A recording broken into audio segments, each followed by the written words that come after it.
Assalamualaikum semua. Jumpa lagi bersama saya Triani Yuliana. Kali ini saya akan membacakan novel yang berjudul Cinta untuk Fiza part 28.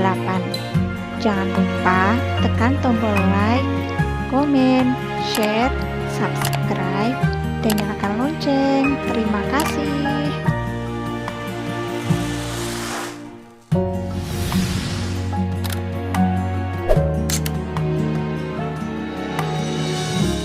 Part 28.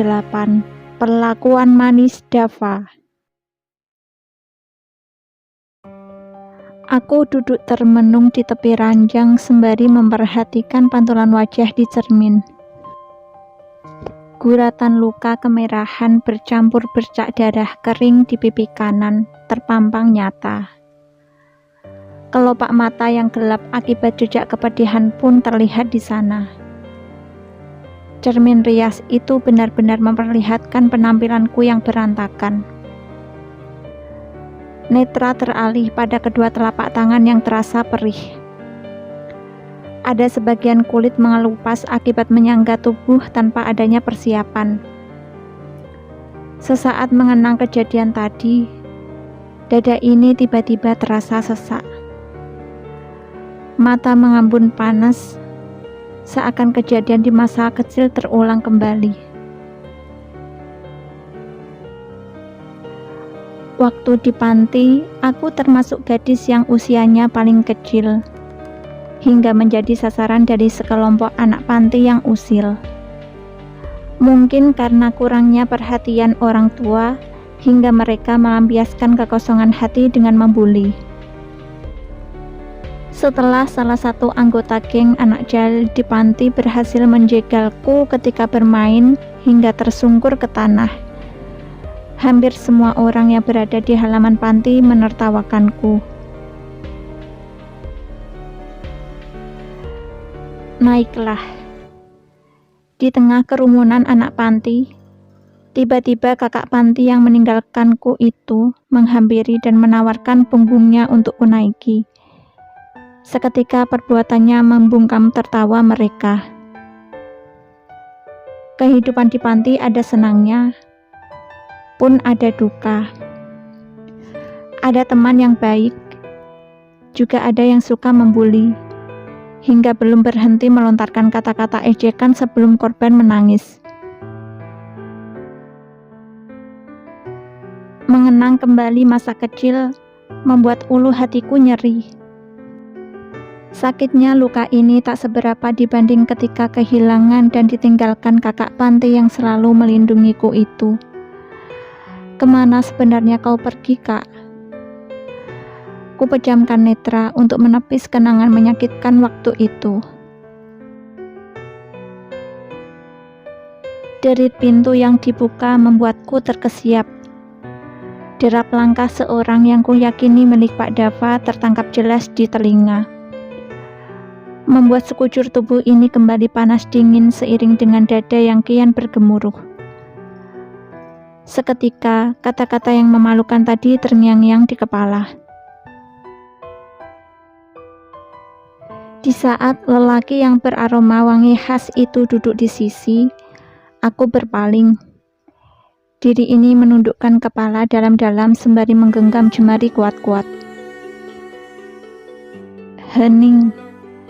Hanya terdengar helaan napasku yang beriringan dengan deru napasnya yang panjang. Sini, saya bantu obatin luka kamu. Pak Dava mengulurkan tangan untuk mengambil telapak tanganku, tetapi langsung kutepis. Aku bergegas bangkit seraya menahan napas. Jangan sampai wajahku yang panas karena malu tertangkap olehnya. Tidak perlu, Pak. Saya mau salat dulu. Aku berujar dingin, tak sedetik pun menoleh ke arahnya. Berpura-pura melupakan kejadian memalukan tadi. Aku hanya tak ingin menjatuhkan harga diri terlalu dalam kepadanya. Sebelum pria dingin ini benar-benar memberikan sebuah kepastian.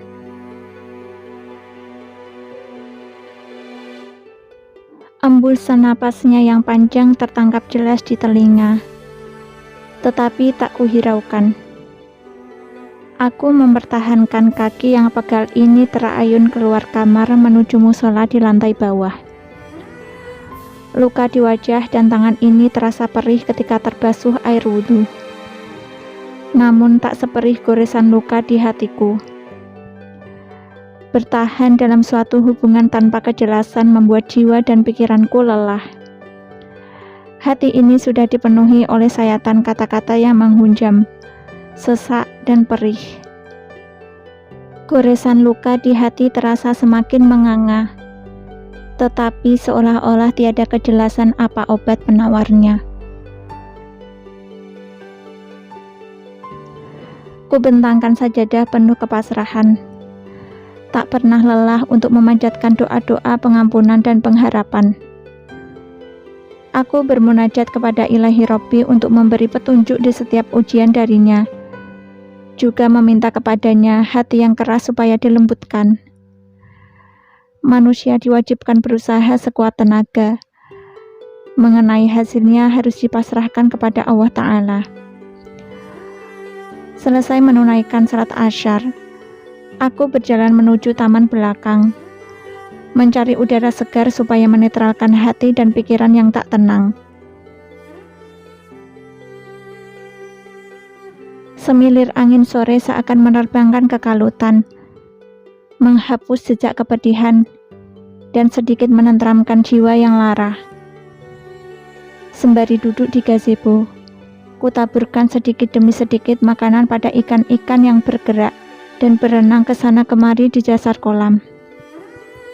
Seketika ikan bergerak cepat menuju permukaan untuk berebut makanan. Pemandangan indah itu memberikan hiburan tersendiri bagiku.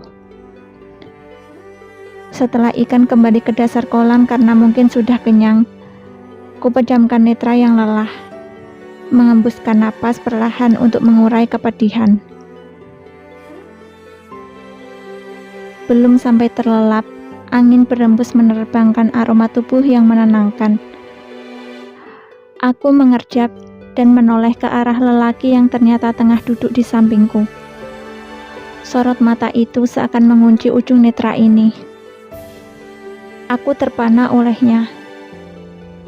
Setelah beberapa detik, kualihkan tatapan darinya.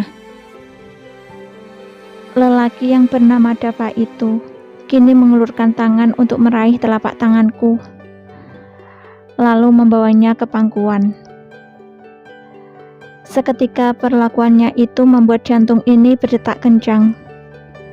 Aku pun kembali luluh olehnya. Dengan perlahan dibukanya genggaman jemari ini penuh hati-hati. Kemudian kurasakan ada sesuatu yang dingin. Di saat luka yang perih ini dibersihkannya dengan kapas dan alkohol. Lembut usapan itu seketika mengundang gerimis di hati ini. Aku meringis menahan perih ketika luka di tangan dan di wajah diobati olehnya. Sakit. Aku diam, tak menjawab pertanyaan yang menurutku tidak memerlukan jawaban itu. Kemudian dengan penuh kesabaran, Pak Dava membalut lukaku menggunakan plester luka. Aku tetap bergeming, tak berani menatap sorot itu, pun tak berani memberontak. Karena sesungguhnya hatiku benar-benar letih untuk berdebat. Perhatiannya yang lembut ini mengundang panas pada netra. Dada terimpit sesak, hingga derai bening pun luruh untuk kesekian kalinya. Apa yang harus saya lakukan? Bapak tidak mau melepaskan saya, tetapi juga tidak mau memberikan kejelasan tentang hubungan Bapak dengan Siska. Apakah serendah itu perasaan saya, hingga berulang kali dipermainkan? Dada hingga leherku seperti dililit-lilit tali yang panjang. Mati-matian aku mengeluarkan suara, karena tenggorokan rasanya sakit, seperti ada sebungkah batu yang mengganjal. Putus asa, itulah yang kurasa. Katakan, ujarku lagi dengan suara bergetar. Sementara lelaki yang melemparkan pandangan ke kolam itu hanya bergeming, membuat dada ini kembang kempis. Kutahan sekuat tenaga nyeri karena luka di hati ini. Namun semakin ditahan, malah semakin berdesir parah. Aku sesenggukan dalam keheningan, lalu menutup muka dengan kedua telapak tangan. Bingung, tak tahu harus berbuat bagaimana untuk meruntuhkan egonya. Hening beberapa saat. Lelah. Aku benar-benar lelah menanti kepastian darinya. Setelah mengembuskan napas, lelaki itu berujar, "Apa saya pantas memilikimu, Fiza? Saya ini lelaki pesakitan, tak pantas memiliki maupun dimiliki." Perkataannya yang lirih dan bergetar itu membuatku tercengang. Aku menoleh ke arah lelaki yang kini tengah melepas kacamatanya. Tiba-tiba saja ujung netraku berkabut basah, dan napas terasa penuh sesak. Sebenarnya, saya pun mulai pasrah dengan sakit ini. Saya lelah, Fiza. Saya pun tidak yakin bisa membawamu bahagia. Terdengar embusan napasnya yang berat. Bukan kali ini saja sakit yang saya derita, tetapi ini sudah yang kesekian kalinya. Apa kamu yakin bisa menerima kondisi saya? Pak Dava bertanya dengan suara parau, sembari menatapku dengan netra yang memerah dan berkaca-kaca. Apa saya pantas menyatakan perasaan? Sementara saya pun tidak yakin dengan diri sendiri. Hening. Lalu, bagaimana dengan hubungan Bapak dengan Siska? Bukankah kalian saling mencintai? Aku memberanikan diri bertanya. Pak Dava bergeming, kemudian mengalihkan pandangan. Sementara itu aku semakin pilu, menahan rasa perih yang berkecamuk tak karuan, hingga bulir bening pun kian berdesakan. Beberapa saat kemudian, aku tersadar bahwa tak seharusnya merusak suasana dengan membahas mengenai wanita lain. Apalagi Pak Dava sudah berusaha sedikit demi sedikit untuk membuka diri. Saya pernah menjalani transplantasi ginjal karena ginjal saya rusak. Saya pun pernah menjalani transplantasi kornea mata. Kondisi saya benar-benar kacau. Pak Dava berujar lirih penuh kesedihan. Tetapi embusan angin yang berlalu seakan mengantarkan suara itu hingga terdengar jelas di telinga ini. Aku tak mampu berkata-kata. Fakta pilu yang diungkapkannya benar-benar membuatku membatu. Saya sadar, kamu berhak bahagia. Saya pun paham, hati kamu tertuju pada siapa. Namun, untuk melepaskanmu, ku dekap erat tubuh yang bergetar dan lemah itu, sembari menggeleng dan menutup mata. Pilu, isak tangisku pun tak terkendali. Derai air mata bercucuran membasahi pipi. Bersamaan dengan isak tertahan lelaki yang sesungguhnya rapuh di pelukanku ini. Merutuki diri telah bertindak gegabah. Aku merasa menjadi wanita yang paling egois. Padahal tak seujung kuku pun aku memahami keadaannya.